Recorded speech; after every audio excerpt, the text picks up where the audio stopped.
I never imagined a day would come when my parents would look me straight in the eye and tell me my own children weren't welcome in their home, yet here I was, frozen in disbelief, staring at my phone in the kitchen. Thanksgiving was just around the corner, and my mother's voice was strangely gentle as she announced that we needed to discuss this year's holiday. A flicker of warmth sparked in my heart, hoping the years of tension between us were finally melting away. I still yearned for those family traditions. My kids, Emma and Lucas, absolutely adored their grandparents, despite the distance that had grown between us. "So, Mom, what's the plan?" I asked, picturing their house filled with the aroma of roasting turkey, cinnamon, and the cozy warmth of a family gathering. There was a beat of silence, long enough to send a shiver down my spine. "Well," she continued, clearing her throat, "we're doing things a little differently this year. A smaller dinner, just adults, you know? Something more intimate." I frowned. "Oh, so no kids?" Another pause, this one even more hesitant. "Well, no. Not exactly." A cold knot tightened in my stomach. "Mom, what are you saying?" My mother sighed, sounding like she was the one being put out. "Ally, sweetheart, we adore your kids, we really do," she started, "but they're a little spirited. Honestly, we just think it would be easier on everyone if you left them with a sitter this year." I gripped the edge of the counter, feeling a jolt. "So, it's just my kids then? What about Daniel?" I asked, my voice betraying my frustration. Daniel, my golden child brother, could do no wrong in my parents' eyes, even when he did. Mom hesitated for a beat, and that's when I knew. Daniel and Sophie were coming with their sons. "Well," she conceded, "you know, they're always so well behaved. They're just quieter, more polite, easier to manage at the dinner table." A wave of heat surged up my spine. I felt like I'd just been slapped. It was as if the rug had suddenly been yanked out from under me. "They're just kids," I retorted, my voice tight with rising emotion. "Emma's only 7, and Lucas is 4. Sure, they have energy, but they're sweet kids, and they love you both. We're just trying to have a peaceful evening, Ally," she snapped back, her tone now laced with irritation because I wasn't accepting her decision. "It's nothing personal, Ally. Nothing personal at all." I clenched my jaw, swallowing hard, fighting back the anger welling up inside me. The sting of those words, bubbling to the surface, wasn't just about Thanksgiving dinner, it was about a pattern of always treating my kids like an afterthought while holding Daniel's boys in such high regard. Like how they'd be front and center at school plays but completely miss Emma's dance recitals. Then there were the Christmas presents, always just a little something extra tacked onto Daniel's kids' haul, and now they weren't even trying to hide it anymore. "I can't believe this," she whispered, truly stunned. "So, essentially, you're telling me my children aren't welcome, but Daniel's are?" "Really, Mom?" "Oh, Ally, don't be so dramatic," her mother replied. "It's just one dinner." "So, Liam and I are still invited, right?" She nearly laughed, the absurdity hitting her hard. They wanted her there, but not the very two people she cherished most on this earth? Swallowing hard, she declared, "Well, Mom, if my kids aren't welcome, then neither am I." A heavy silence hung in the air before her mother let out a huge sigh, acting as though she was the one being unreasonable. "Fine then, suit yourself." And with that, the line went dead. She stood there, phone in hand, breath catching in her throat, faintly hearing the joyous sounds of her children in the next room, giggling as they built their pillow fort, blissfully unaware. The grandparents they idolized had tossed them aside as if they were merely a burden. I took a steadying breath, my thoughts racing. I'd spent my entire life bending over backwards to please my parents, desperately seeking their validation, but at what cost? What kind of mother would I be if I let them get away with this, if I went to that dinner while my kids were at home wondering why they weren't good enough? I simply couldn't do it anymore. They had made their choice, and now it was my turn to make mine. Regret would find them sooner than they anticipated.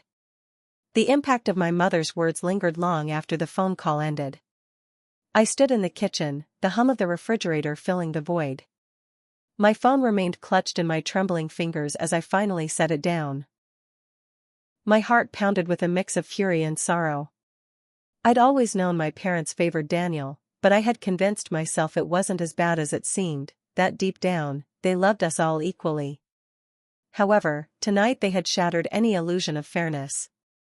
They weren't even trying to hide it anymore. A sound sweeter than a burst of laughter filled the air, a pure and innocent giggle emanating from the living room.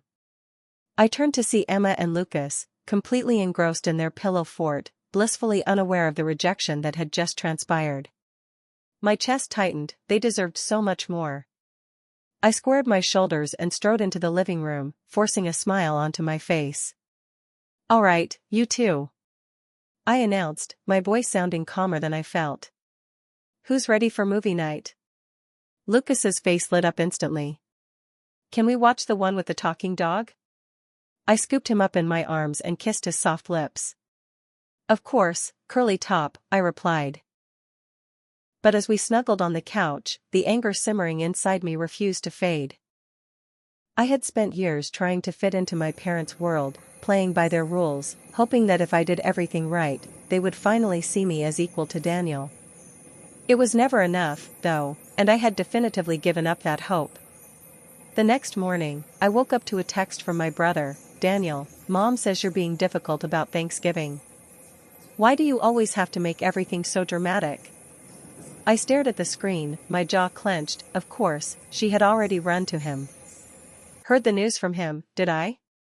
So, she actually told him she wasn't inviting my kids but was inviting his. Typing bubbles popped up and then vanished. A minute ticked by before he finally responded. "Daniel, she just wants a quiet Thanksgiving, ally. You know how your kids can be.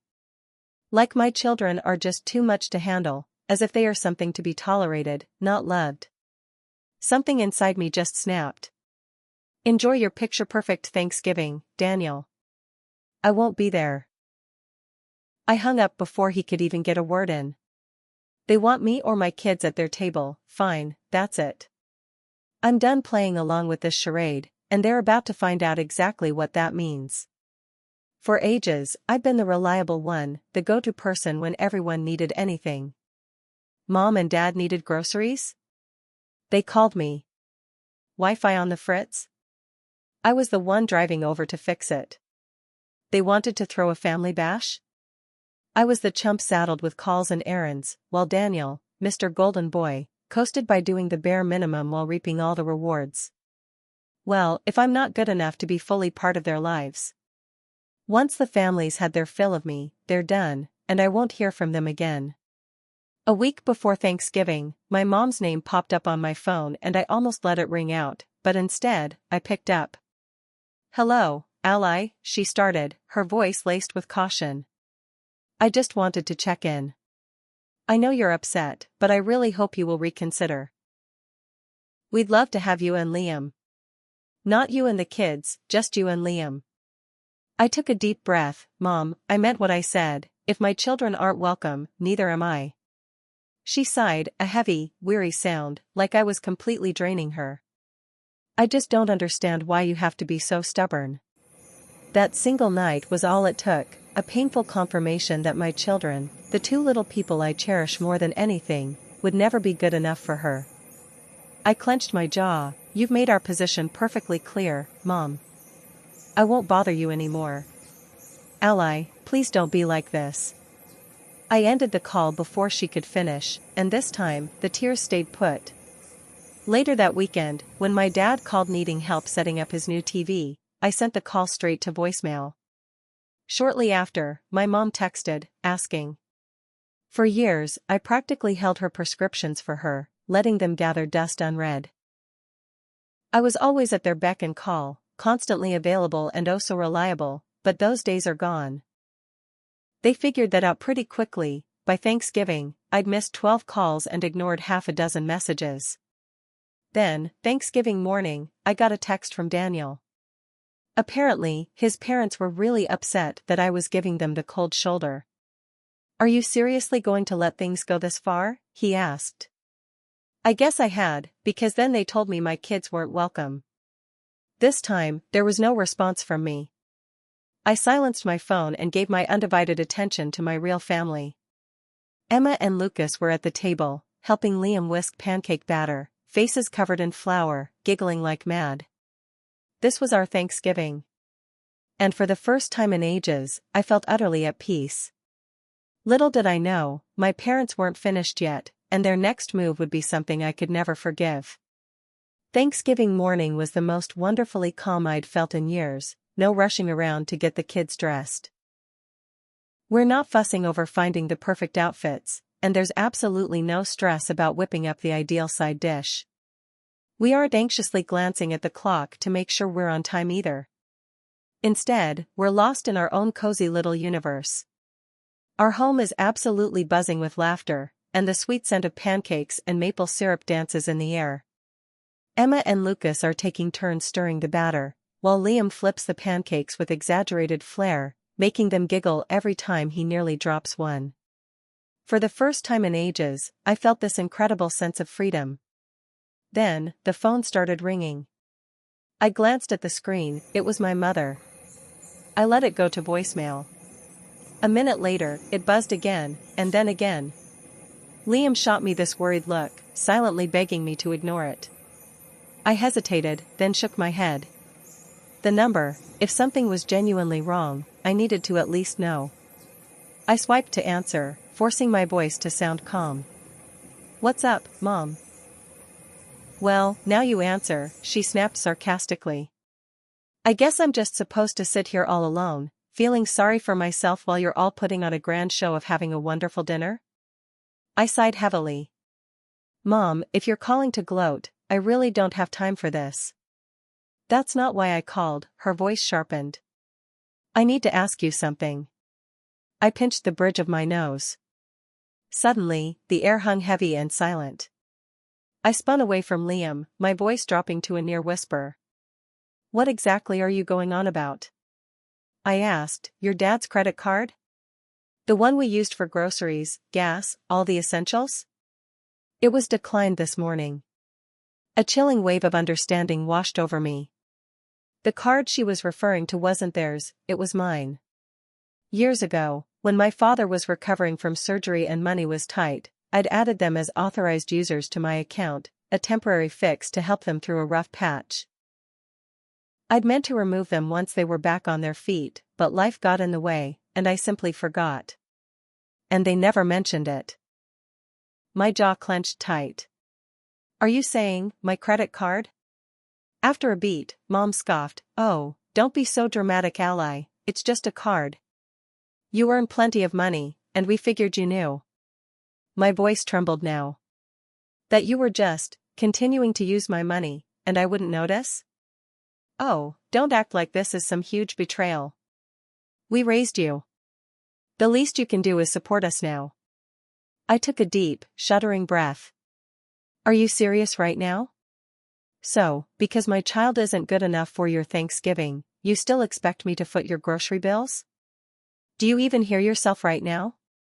Mom let out this huge, dramatic sigh. "Honestly, ally, that's precisely why we avoid tough talks with you. You always blow things completely out of proportion, utterly overreacting." "That's it, I'm done." "You are right about one thing." I kept my voice deceptively calm when I said I've canceled your card. "And, while we're being blunt, let me make something crystal clear. You won't be getting another penny from me." Mom gasped, her mouth hanging open like I'd slapped her. "Ally, don't be ridiculous," I cut her off. "And speaking of things you shouldn't expect, forget about Christmas presents, birthday gifts, anything.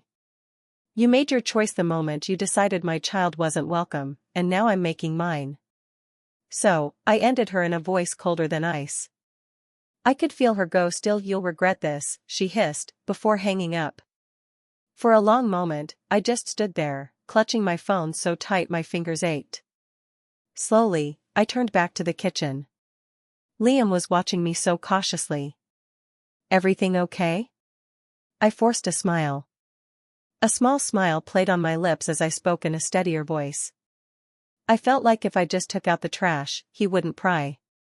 We spent the rest of the day creating our own little Thanksgiving, watching movies, baking cookies, and playing board games. For the first time in years, there wasn't any unspoken tension, no need to walk on eggshells, no pressure to be someone I wasn't. It was just pure, beautiful peace. But something told me this wasn't over, and I was right. My parents weren't about to let their golden goose fly the coop, and their next move would reveal exactly the kind of people they truly were.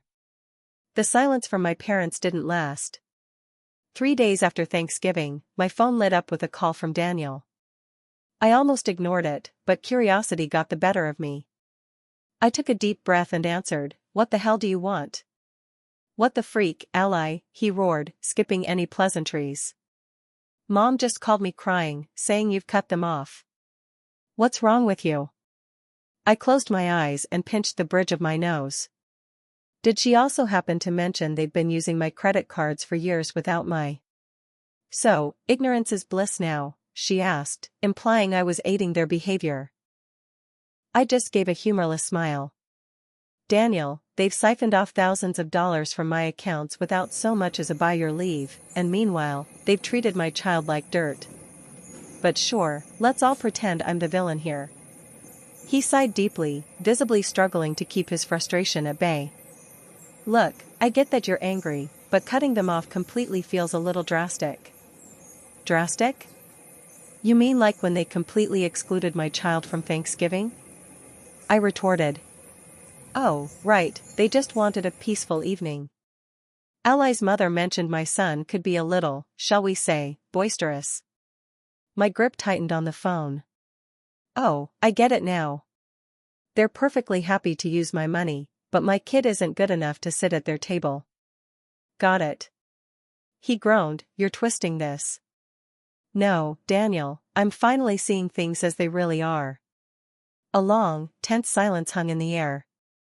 Then, his voice took on a calculating edge. "Listen, perhaps we could figure something out if you just continued to offer a little help, but with some limits, like smaller monthly transfers? That way, no one has to suffer because of some misunderstanding."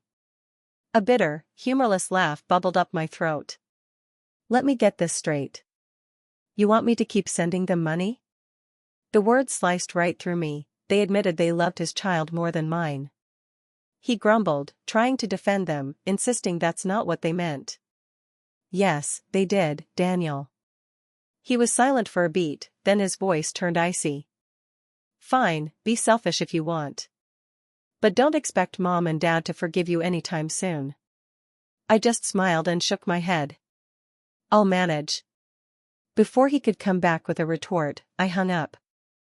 For the next few weeks, my parents were giving me the silent treatment, no calls, no texts. I guess they were hoping I'd crack and come crawling back, begging for their approval like I always had.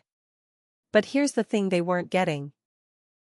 For the first time in my life, I didn't need it. And just when I thought they'd finally thrown in the towel, they pulled one last, desperate move. The letter arrived the week before Christmas.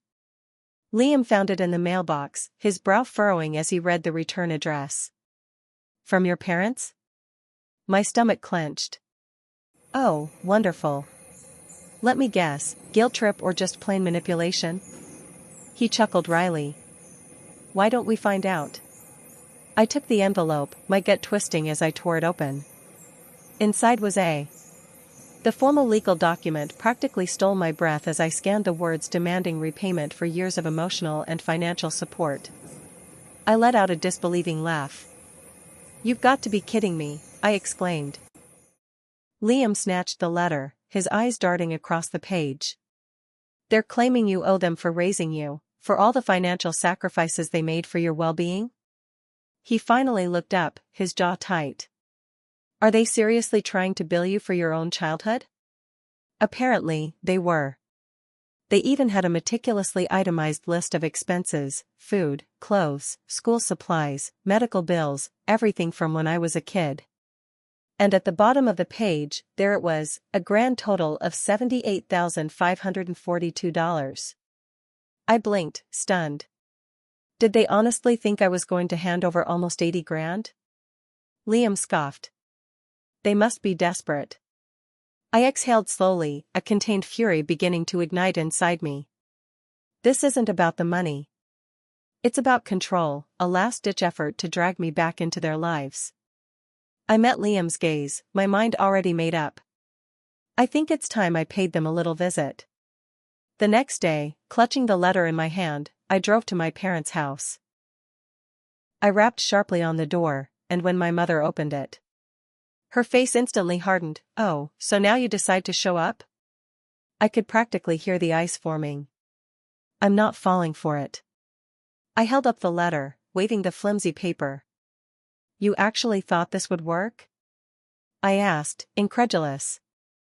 Arms crossed tightly, she declared, "It's only fair." A short, bitter laugh escaped me. "Fair? You want to accuse me of being your offspring, but also expect me to fund your entire life, for free? Is that what you call fair?" Just then, Dad swaggered into the doorway, a smug look plastered across his face. "We sacrificed everything for you, ally," he started, dripping with self-pity, "and now you're just abandoning us?" I just shook my head, incredulous. "No, Dad. You abandoned me when you made it clear my own child wasn't good enough," I reminded him. "When you lied and stole from me when you evaluated my assets." Mom's lips pressed into a thin, hard line. "Well, if you refuse to pay," she said, her voice tight, "then I guess we'll have to get lawyers involved." Meeting her gaze unflinchingly, I egged her on. "Go ahead." She blinked, taken aback. "What?" With a defiant stance, I countered, "Take me to court. Try explaining to a judge why you're suing your own daughter over expenses from 20 years ago. See how that goes." For the first time, silence hung in the air. They seemed unsure, faltering. Dad cleared his throat, breaking the stillness. "We just assumed you'd want to do the right thing," he mumbled somewhat sheepishly. I let out another laugh. "Oh, I am doing the right thing right now," I declared, tearing the letter in two as I spoke. Their eyes widened, the shock almost comical. "I'm not your personal bank anymore." Mom gasped, practically hyperventilating. "You ungrateful little brat." I spun on my heel. "Merry Christmas." I tossed back, striding towards my car. And for the first time ever, a weight lifted from my shoulders as I drove away. It hit me, they weren't really upset about the money. They were furious that for the first time, I held all the cards, and I wasn't playing along. I actually dared to imagine that after rejecting their absurd demands, my parents might back down, maybe even find themselves wallowing in their prideful mess and realize they'd gone too far. But people like that don't change, they just escalate. It all started with a seemingly innocent text from Mom 2 days before Christmas. "Ally, seriously? We're family. You don't abandon family over some silly argument." I ignored it. The next day, another text arrived. "Mom, we forgive you. Come to Christmas dinner, and we'll pretend this never happened." I almost laughed, they were forgiving me? Then, just a few hours later, a text from Daniel. "Daniel, they're really hurting, ally. Just apologize so we can all move on." In his world, naturally, I was the guilty party. I hammered out a response. Hilariously, they weren't bothered when they pilfered from me or when they declared my kids unwelcome. I figured they'd manage. I hit send and blocked his number. Then Christmas Eve arrived, and Liam and I were putting the final touches on the tree. Emma and Lucas, brimming with anticipation, were bouncing around the living room in their pajamas, defying sleep. It was absolutely perfect. Until the doorbell rang. Liam and I exchanged a look. "No way," he muttered. I went to the door and peeked through the peephole. Sure enough, Mom and Dad. My first instinct was to ignore them, but then I noticed what they were holding, a giant, beautifully wrapped box. I sighed and opened the door. "What do you want?" Mom's face lit up, but it felt forced, strained. "Merry Christmas, sweetie." Dad pushed the present toward the children. I folded my arms, offering no gratitude. The smile on Mom's face faltered. "Ally, don't be difficult. Let's not ruin Christmas over this. You already ruined Christmas, I shot back. Remember that when you told me my children weren't good enough to sit at your table. Her mouth fell open. The door opened, then slammed shut. Dad sighed. Come on, ally, let's be a family again. I just stared, feeling utterly drained. I don't want to be a family, I whispered. I want you to go back to being a decent human being. Their silence spoke volumes. I shook my head, took her gift, and left. Mom's face was stone. Ally, don't be selfish, think of the kids. I laughed, a hollow sound. I am thinking of the kids. That's precisely why I'm not in their lives anymore. Dad's jaw tightened. You really want to do this? I exhaled, I already have. And with that, I slammed the door in their faces. That night, Emma and Lucas and I had the most incredible Christmas ever. They were completely present, their laughter echoing off the walls. We drank hot cocoa, played board games, and watched Christmas movies until they fell asleep on the couch. And for the first time in my life, Christmas wasn't about trying to prove myself, it was about us. A real family. A chosen family, the kind that comes without stipulations, the kind that doesn't make you work for love. The kind of family that loves you because they want to, not because they expect something in return. After facing a financial blackout, a humiliating Christmas, and being turned away at their doorstep, I genuinely believed my parents had finally accepted my fate. I thought I'd hit rock bottom and they'd given up on controlling me. Boy, was I wrong.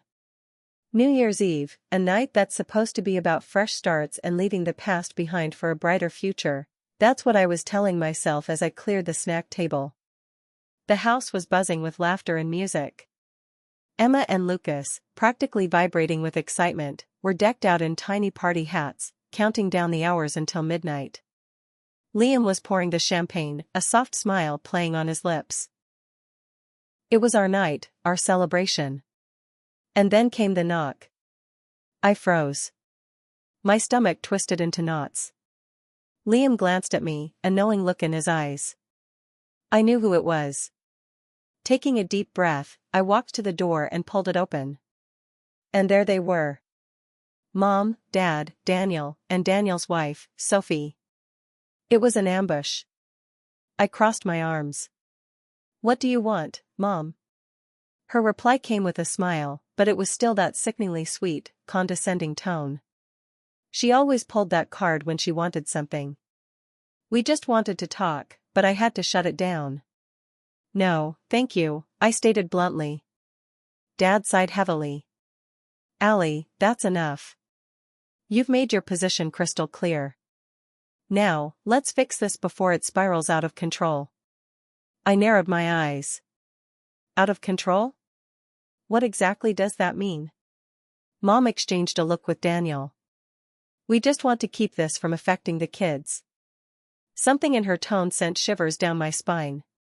What are you even talking about? Daniel stepped forward, crossing his arms as if he were the wronged party. Your parents spoke with a lawyer. A wave of icy dread washed over me. A lawyer? I echoed, drawing out the word. Mom nodded, her eyes gleaming with phony sympathy. We're just concerned, ally. You've severed your kids from their real family because of a ridiculous misunderstanding. It's not fair to them, or to us. I could feel the frantic thumping in my chest. What are you trying to say? Dad cleared his throat. We've been looking into grandparents' rights. All I could hear was the roaring of blood in my ears. And then, I laughed. It wasn't a polite giggle, but a loud, uncontrolled, and sharp sound. They actually thought they could legally force their way back into our lives. You've crashed into my world and my child's, twisting Daniel's face in confusion. What's the joke here? I wiped away my tears. Oh, you're totally serious. Do you really expect any judge to dig into this chaos? Meanwhile, his mother's lips were sealed tight, muttering we haven't done a single thing wrong, repeating it like a mantra. I stepped closer, insisting you'd robbed me, treated my kid like some inferior outcast, and now that I've finally cut you loose, you think bullying will drag you back in. Dad's expression darkened. He didn't want to take this route, ally. I fired back at his fierce stare with a sly grin. Oh, but I absolutely do. I whipped out my phone and held it up. Pause and ponder your next step, I said with a chill in my voice, because I've got every text, voicemail, and cash demand locked away, and I promise, if you push this further, I'll demolish you entirely. Sophie gasped, ally, ease up, don't. I shot a glance at my parents. You've got no case here, and deep down, you know it. I know it too. If you keep forcing my hand, I'll make sure every acquaintance of yours uncovers your real self. A heavy silence hung in the air, then Mom's face twisted in fury. You're completely out of line. I smiled and countered, no, Mom. At last, with a clever twist, I slipped back into my home and secured the door behind me. I offered a sweet, happy new year before firmly shutting it right in their faces. Those ridiculous legal threats of theirs never materialized. They knew they had no leverage, that they'd already been defeated. In the weeks that followed, I heard absolute silence from them, not a single message, call, or whisper. For the very first time, I savored what true freedom felt like. The heavy weight of their demands had evaporated, the constant strain to keep them happy was gone, and that never-ending loop of guilt and manipulation finally faded away. Many months later, on a radiant spring afternoon, I relaxed on the porch, watching Emma and Lucas joyfully blow bubbles across the yard. Liam handed me a refreshing glass of lemonade and settled in beside me, soaking in the serene calm. I nodded and said, yeah, I'm feeling great, while he grinned, wondering if they'd attempt another go. I took a slow sip of my drink, chuckling at the kids' giggles as they popped those bubbles. It didn't faze me anymore, because I'd already come out on top. Now, with my children as my genuine family, I vowed to never let anyone make them feel out of place. A guy.